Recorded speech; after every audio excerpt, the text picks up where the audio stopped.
Go ahead. Take a look in your kitchen. I'm willing to bet that somewhere in a cabinet, you've got a little jar of black pepper. It's probably one of the most ordinary, unassuming things you own, right? Well, what if I told you that humble shaker holds a secret history?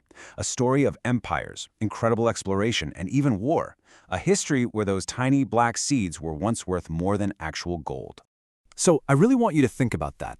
The last time you bought pepper, what did it set you back? A few bucks? It seems like a simple question, but for almost all of human history, the answer would have been, well, completely mind-blowing. And this just puts it in perfect perspective. Today, a jar costs a few dollars. But back in the Middle Ages, a jar of pepper could be worth a soldier's entire yearly salary. You could buy property with it.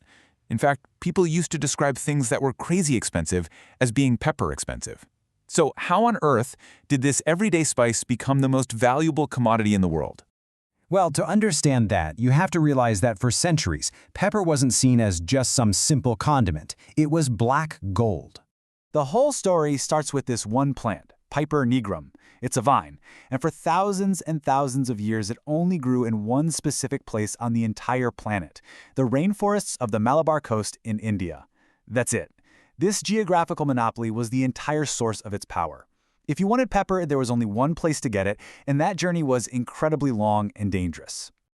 So, what was the big deal? Why was everyone, from Roman emperors to medieval kings, willing to pay such an insane price for these little dried berries? Well, the reasons were part practical and part just a pure display of power. And its value wasn't some short-lived trend, it was ancient. I mean, we're talking archaeologists finding peppercorns stuffed in the nostrils of Pharaoh Ramses II way back in 1213 BC as part of his mummification. In the Roman Empire, it was the ultimate status symbol. It showed up in 80% of the recipes in their most famous cookbook.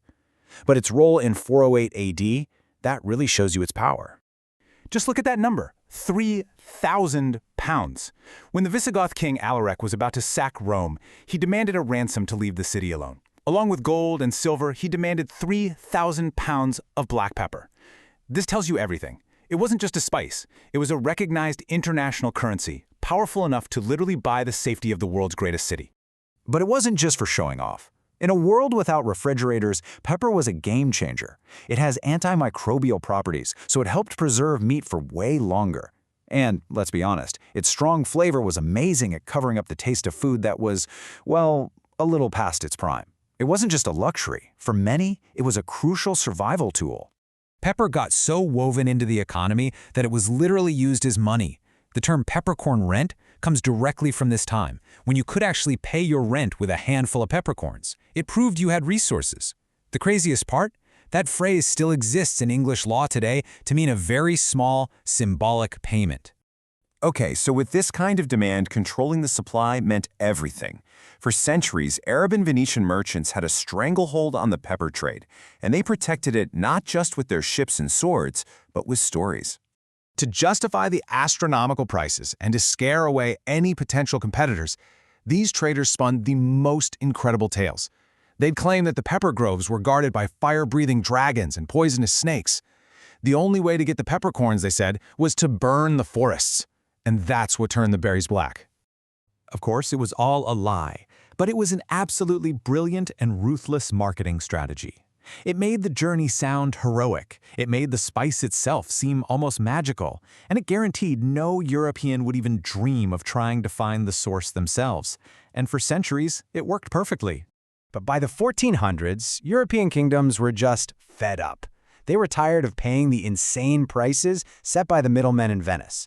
So they figured, if we can't go through them, we'll find a way to go around them. And that single desire would end up changing the map of the world forever. This quote really says it all. When the Portuguese explorer Vasco da Gama finally reached India by sea in 1498, the first European to do so, he was crystal clear about his mission. The whole age of discovery that we learn about in school, it wasn't just about curiosity, it was a corporate quest, and the main prize was pepper. And da Gama wasn't the only one. Christopher Columbus's famous voyage in 1492 was also a mission to find a direct route to India for its pepper. When he bumped into the Americas instead, he was so desperate to show his investors something valuable that when he found spicy local chilies, he just called them pepper. And yep, the name stuck. So you'd think finding a direct route to the source would make pepper cheaper and more available for everyone, right? Well, not exactly. In fact, it kicked off a new, even bloodier chapter in its history, the Spice Wars. Now, all the European powers started fighting each other to control this incredibly lucrative trade. The Dutch East India Company, or the VOC, became especially notorious for its cruelty.